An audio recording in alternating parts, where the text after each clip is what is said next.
À la recherche de l'essentiel. Le livre des vivants. De la part de Jésus de Nazareth.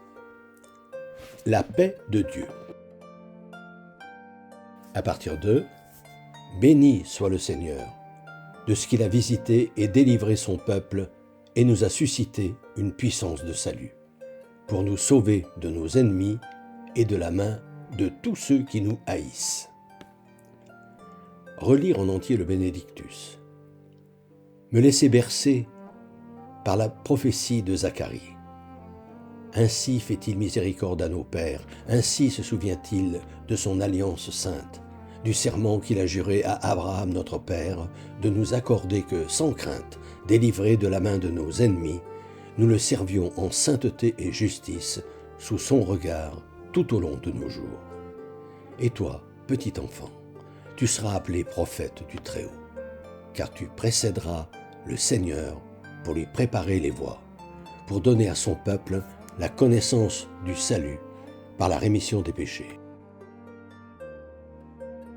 Œuvre de la miséricordieuse tendresse de notre Dieu qui nous amènera d'en haut la visite du soleil levant, afin d'illuminer ceux qui se tiennent dans les ténèbres et l'ombre de la mort, afin de guider nos pas dans le chemin de la paix. Devenir ce petit enfant, Jean-Baptiste, dont Zacharie, son père, annonce qu'il sera appelé prophète du Très-Haut.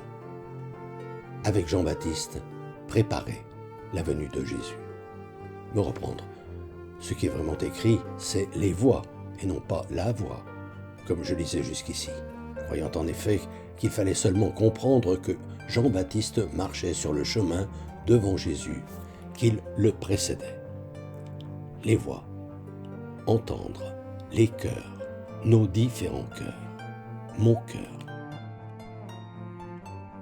Mon cœur, ce chemin de la paix, ou du salut par la rémission des péchés, dans lequel veut me guider celui qui est miséricordieuse tendresse, en m'aidant à prendre conscience de mes fautes, afin que je change de comportement, que je quitte cette prison de ténèbres où me maintiennent dans l'ombre de la mort les premiers de mes ennemis, mes instincts, qui, eux, me haïssent vraiment, pour que je m'en libère et puisse servir mes frères en sainteté et justice, sous son regard, tout au long de mes jours. À la semaine prochaine, fraternellement. Depuis des années, environ une fois par mois, j'envoie une lettre d'information spirituelle à tout mon carnet d'adresses.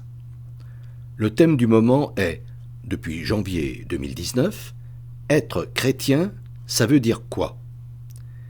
Si ce sujet vous intéresse, n'hésitez pas à me transmettre votre mail, en vous contentant d'indiquer auditeur YouTube, vos noms et prénoms, et éventuellement votre numéro de téléphone si vous souhaitez me parler.